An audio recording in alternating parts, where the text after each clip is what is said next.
Waalaikumsalam warahmatullahi wabarakatuh. Kang Mas sehat selalu, bahagia selalu. Saya dari Sumatera Utara, Kang Mas. Sumatera Utara di mana, Mas?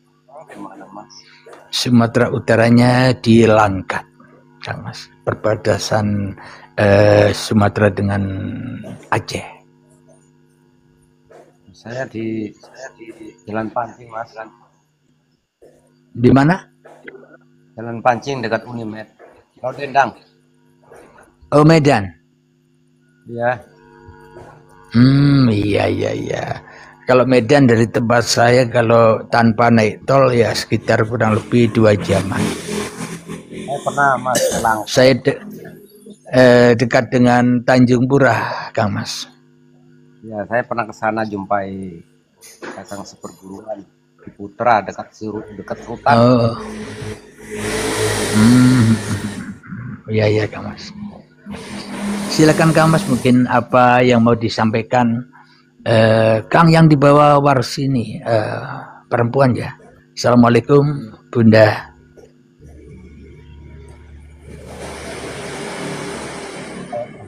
Silakan Kang Mas. Mungkin apa ada yang mau disampaikan. Waalaikumsalam warahmatullahi wabarakatuh, Kang Mas. Sehat selalu, bahagia selalu. Dari mana, Kang Mas? Dari NTB. Oh, NTB. Nusa Tenggara Barat. Ya.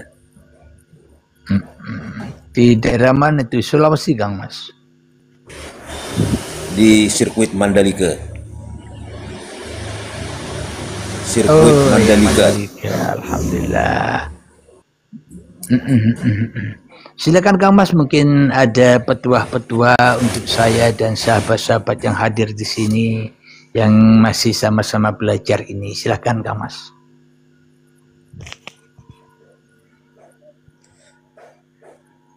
Ya, saya mau belajar bagaimana caranya biar menuju pulang ke Sang Ilahi. Jadi kita Muridnya belajar gimana? bersama-sama. Zikirnya gimana? Ya. Jadi ketika kita masih mengandalkan zikir, berarti kita masih mengandalkan hawa nafsu, ya enggak? Ya. Ketika kita masih mengandalkan zikir, berarti kita masih mengandalkan diri manusia kita, ya tidak, Kang Mas? Ya enggak? Nah, ketika kita masih mengandalkan hawa nafsu, ketika kita masih mengandalkan diri manusia kita, bagaimana mungkin kita bisa sampai kepada fitrah diri manusia kita, ya kan? Kang Zubair, selamat datang. Assalamualaikum. Bisa dipahami, Kang Mas? Bisa. Logikanya begini, logikanya. Semakin Anda banyak berzikir, apakah Anda semakin kembali kepada Tuhan atau kembali kepada hawa nafsu kita sendiri yang merasa banyak zikirnya, ya enggak? Iya. Benar. Berarti untuk menuju Tuhan tanpa zikir-zikiran.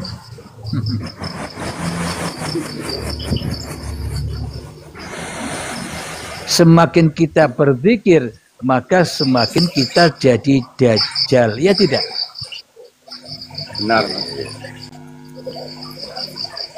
Cobalah kita hayati bersama.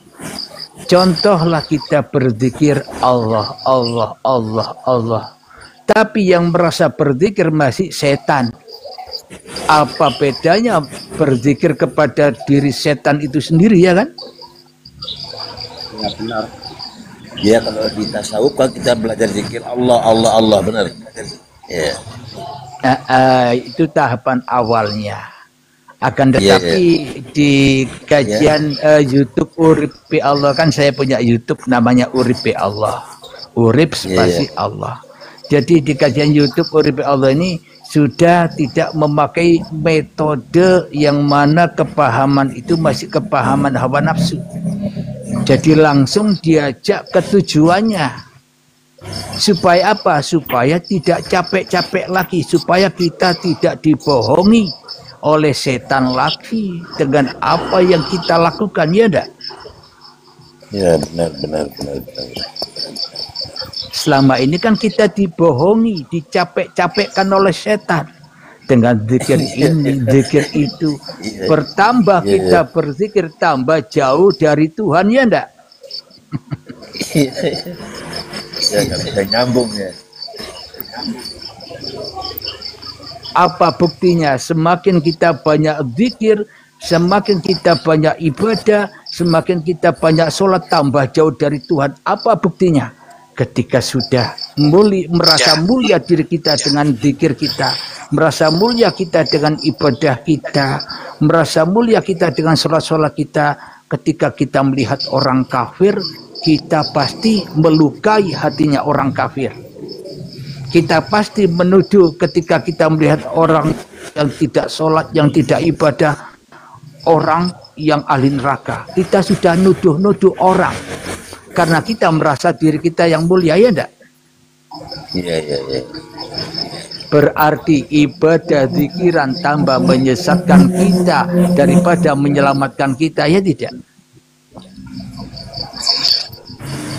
Iya, benar.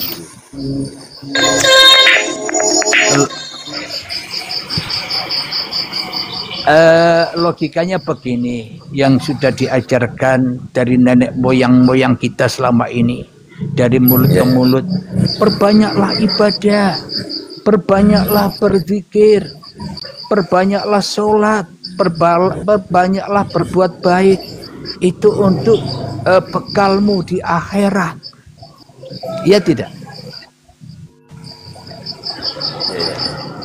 Secara logika kita nilai, kita pandang dengan hati yang bersih. Semakin Anda banyak berbuat, semakin Anda banyak bekal, tambah tidak bisa terbang ke langit karena kebanyakan beban, ya enggak?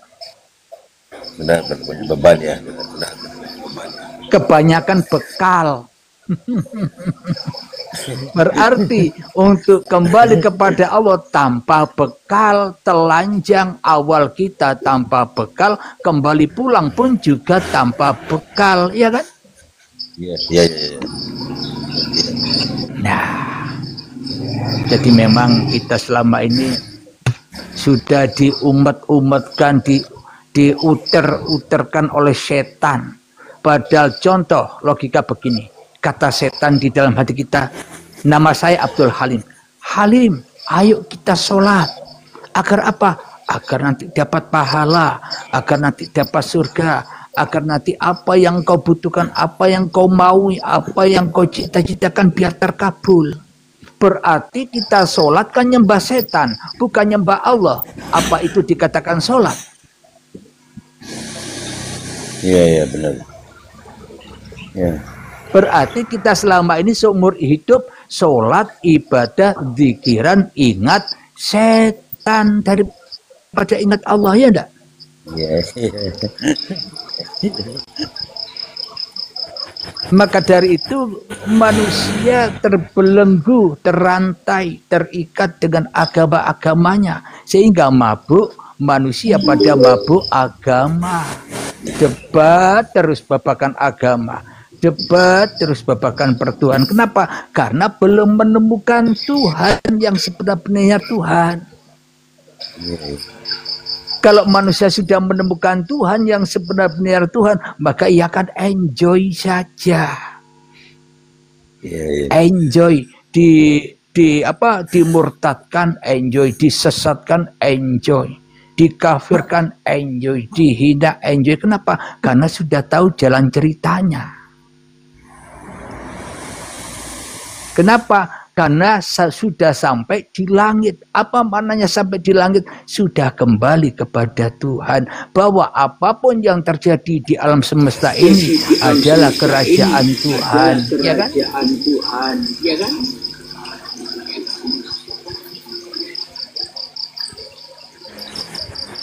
Berarti untuk menuju Tuhan jangan jadi Tuhan.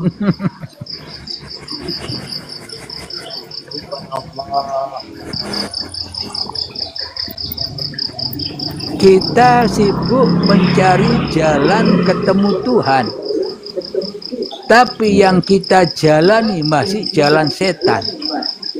Apakah itu ada imbasnya? Ya tambah jauh dari Tuhan, ya kan? Iya. Ini suaranya kok doubling ini ya, karena on semua mic-nya ini. Silakan gantian Kang Mas, mungkin apa ada pendapat Kang Mas dengan apa-apa yang sudah saya sampaikan. Gantian saya mute mic saya agar suaranya bersih. Silakan Kang Mas.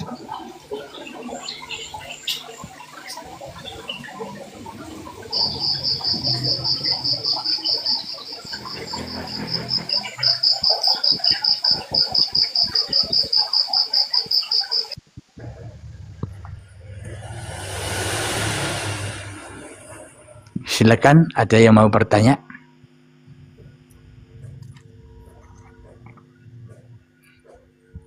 Kang Abdul. Nah, kalau untuk tingkatan paham dipelajari di media sosial. Karena saya untuk menemukan diri saya sendiri itu selama 4 tahun belajar. Jadi kalau belajar kita melalui media sosial ini rasanya sangat sulit.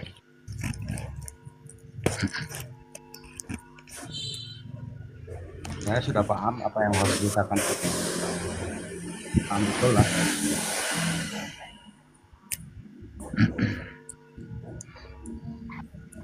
Jadi memang istilah baiat,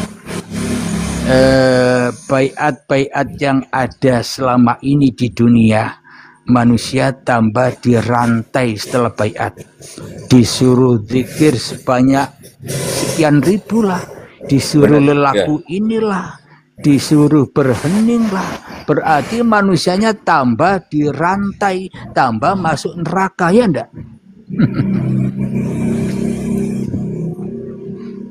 Padahal hakikat baiat itu menjadikan manusia enjoy. Sudah tidak terikat dengan apa-apa, sudah tidak terikat dengan siapa-siapa lagi, apalagi terikat dengan dirinya. Sudah tidak ada perintah-perintah lagi, sudah tidak ada larangan lagi. Kenapa? Wong yang kuasa atas diriku hanya Tuhan. Bagaimana mungkin Tuhan menerima perintah dan larangan? Iya tidak kan, Mas? Yes. Tapi jangan ngaku jadi Tuhan. Yuk minum kopinya dulu. Monggo.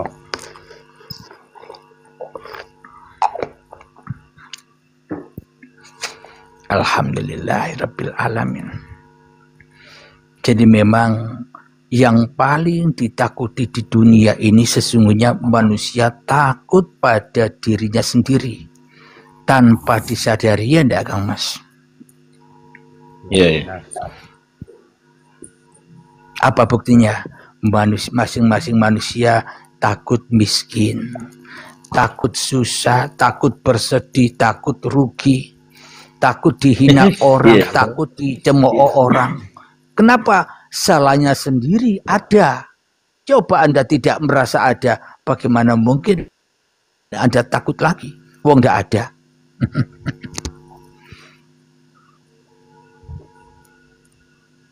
Ya. Manusia tidak ada, Mas. Sebenarnya manusia tidak ada. Kalau manusianya, kalau sudah manusianya sudah tidak ada, yang ada hanya Tuhan, maka enjoy saja menyaksikan pagelaran Tuhan, ya kan? Ya, benar. Ketika kita dihina orang, disesatkan orang, dikafirkan orang, dimurtadkan orang, kita sudah tidak menyaksikan kekuasaan makhluk lagi yang menghina dina kita. Tapi disitulah kuasa Tuhan yang terjadi, sehingga makhluk itu bisa mencemooh kita, bisa menghardik, bisa mensesatkan, bisa mengkafirkan kita. Jadi kita nontonnya ya enjoy saja. Disitulah puncak-puncaknya perjalanan manusia. Enjoy, bukan makrifat. Coba hayati bersama. Semakin manusianya makrifat, semakin manusianya disiksa, ya enggak? Benar, benar. Ada manusia yang merasa sudah sampai makom makrifat, ya tambah disiksa. Coba terus merasa dirinya yang makrifat, yang lain tidak makrifat, iya enggak? Iya. Salahnya sendiri, Allah kok dijaga-jaga. Ngapain jaga Allah? Sebenarnya kan Allah yang jaga kita. Makanya enjoy saja, ya enggak? Iya. Alhamdulillah, bisa dipahami ya Kang Mas. Yang di bawah apa bisa mudah dipahami, apa sulit dipahami yang bawah? Coba jawabannya. Karena di sini kajiannya simpel, langsung ke tempatnya, tidak lewat sana sini, tidak lewat metode-metode yang menjemukan. Iya. Oh sulit, ya tidak apa-apa, ikuti aja. Yang penting rela ridho. Apapun yang kita dapatkan, sulitkah, mudahkah, rela dan ridho. Sulit yang kita rasakan, ini pun dari Allah. Mudah yang kita dapatkan, ini pun dari Allah. Yang penting tetap berserah diri. Nanti akan mudah meskipun sulit, ya kan?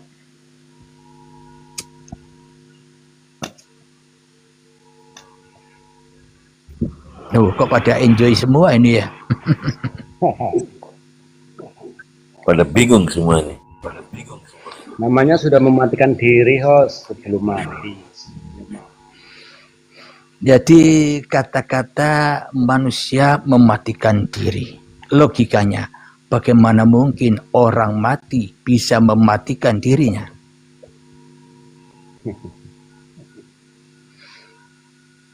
Hakikatnya manusia fana. Bagaimana mungkin yang fana bisa memfanakan dirinya?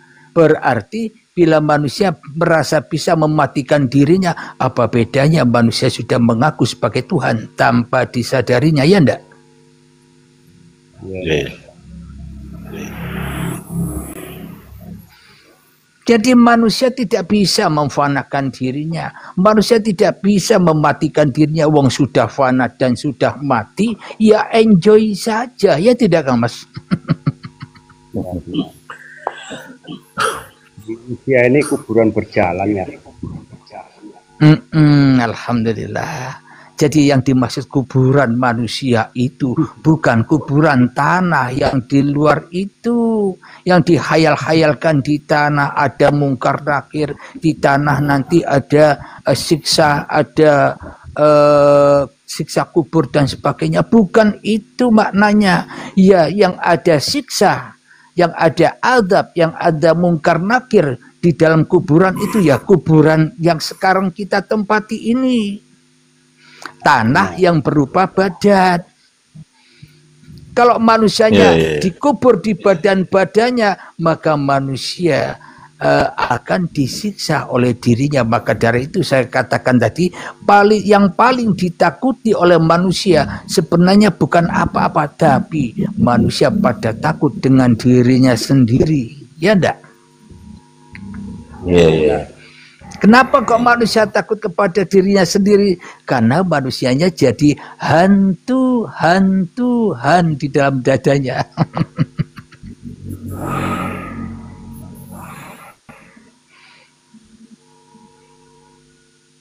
Alhamdulillah, semoga bisa dipahami ya.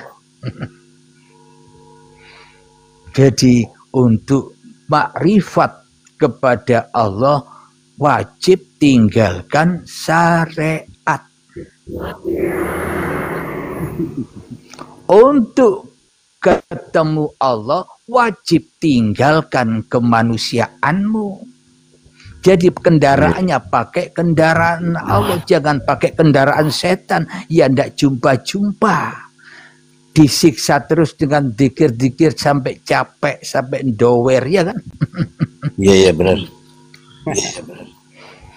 disiksa-siksa dengan amal-amal, padahal amal itu bukan amal kepada Allah, tapi amal yang durhaka kepada Allah, ya kan? Benar. Memang kelihatannya lillahi ta'ala, tapi di dalam hati kita, aku yang sholat berarti lil nafsi.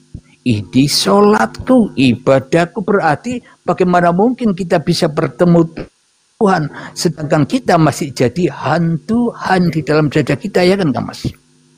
Ya, ya. Benar.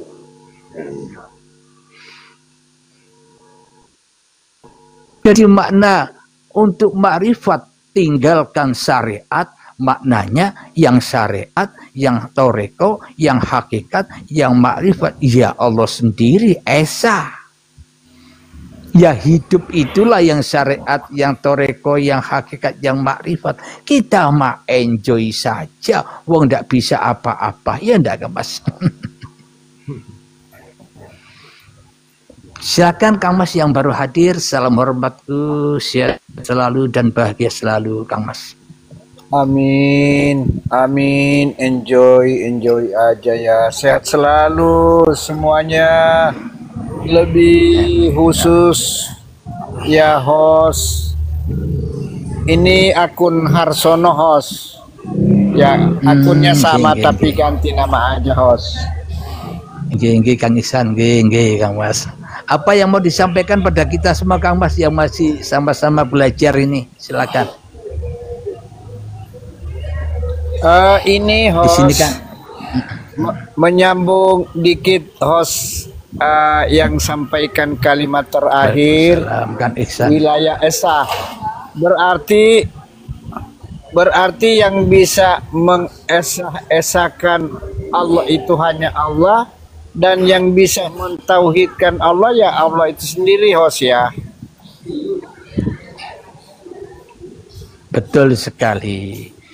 Selama ini kan kajian manusianya yang merasa mengesahkan Allah. Berarti kan manusianya jadi Tuhannya Allah, ya enggak? Manusianya jadi Tuhan, Allahnya makhluk, ya enggak? Kenapa? Karena manusia sudah berperan sebagai sang kholik, sang pencipta yang merasa bisa mengesahkan Allah, ya kan? Iya. Subhanallah. Karena sesungguhnya Allah itu sudah esa, ngapain dia esa-esakan? Kita ini sudah esa dengan Allah, ngapain kita masih mengesahkan Allah? Ya enjoy saja, ya kan? Iya.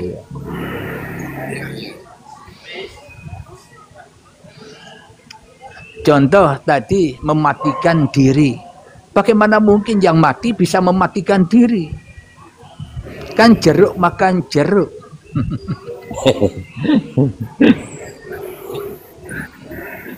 Berarti yang menghidupkan, yang mematikan kan juga Allah sendiri. Jadi sebenarnya manusia tidak bisa mati, manusia tidak bisa hidup. Yang bisa mati, yang bisa hidup hanya Allah. Hanya Tuhan. Apa buktinya Tuhan mati? Ketika Anda masih jadi Tuhan, kan Tuhan mati. Yang ada hanya diri Anda sendiri, ya kan? Iya. Ya enggak? Logika kan? Kapan Allah hidup? Ketika manusianya mati di dalam hidup. Ketika manusianya sudah enjoy saja, ya itulah tandanya manusia sudah dikuasai Allah. Sudah tidak bisa apa-apa lagi manusianya, enjoy saja diperankan Allah.